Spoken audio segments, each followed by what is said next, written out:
శాంతి భద్రతలపై AP ప్రభుత్వం శ్వేతపత్రం గత ప్రభుత్వ వైఫల్యాలు వివరించనున్న సీఎం చంద్రబాబు.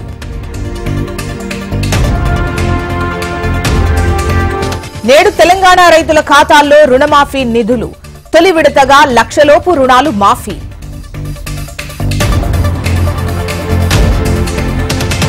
ఇవాళ రాష్ట్ర స్థాయి బ్యాంకర్ల సమావేశం. ప్రజాభవన్లో సీఎం రేవంత్ అధ్యక్షతన సమావేశం.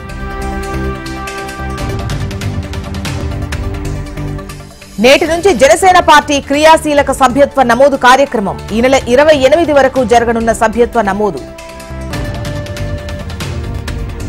తెలంగాణలో నేటి నుంచి డిఎస్సి పరీక్షలు. తొలిసారిగా ఆన్లైన్ పద్ధతిలో డిఎస్సి.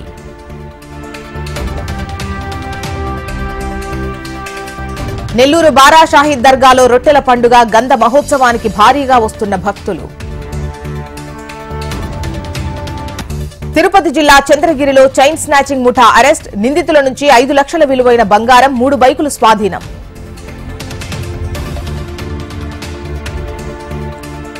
తిరుపతి జిల్లా కొటార గ్రామంలో చిరుతపులి సంచారం.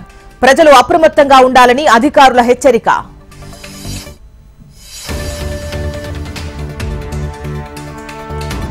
మహారాష్ట్ర గచ్చిరౌలిలో భారీ ఎన్కౌంటర్. 12 మంది మావోయిస్టులు హతం.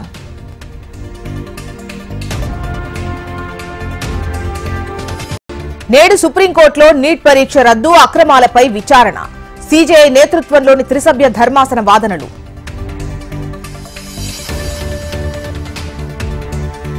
కొత్త స్కీమ్ ప్రకటించిన ఏక్నాథ్ షిండే ప్రభుత్వం. డిగ్రీ పాస్ అయితే నెలకు 10,000 ఆర్థిక సాయం.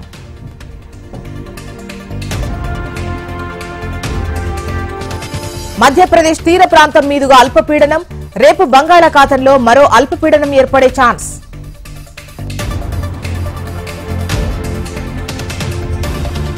ఇవాళ రేపు కోస్తాంధ్ర జిల్లాల్లో భారీ వర్షాలు. ప్రజలు అప్రమత్తంగా ఉండాలని అధికారుల హెచ్చరిక. తమిళనాడులో భారీ వర్షాలు. పలు చోట్ల నీట మునిగిన ఇల్లు.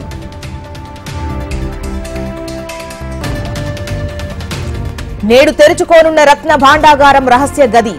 గది తెరుస్తున్న కారణంగా భక్తుల ప్రవేశం నిలిపివేత. ఇవాళ ప్రధాని అధ్యక్షతన జరగనున్న కేంద్ర కేబినెట్ భేటీ. పార్లమెంట్ సమావేశాలు. బడ్జెట్పై చర్చ.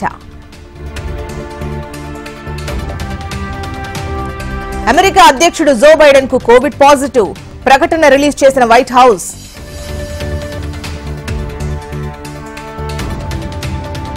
వీడని ట్రంప్ హత్యాయత్నం కేసు మిస్టరీ.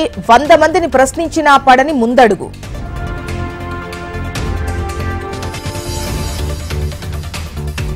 నేపాల్ కొత్త ప్రధానికి ఈ నెల 21న విశ్వాస పరీక్ష. ఇటీవలే 4వసారి పీఎంగా కేపీ శర్మ ఓలీ ప్రమాణ స్వీకారం.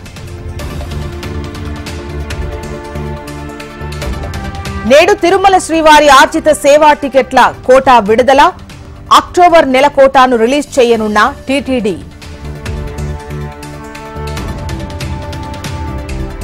తిరుమలలో కొనసాగుతున్న భక్తుల రద్దీ. 31 కంపార్ట్మెంట్లలో వేచి ఉన్న భక్తులు.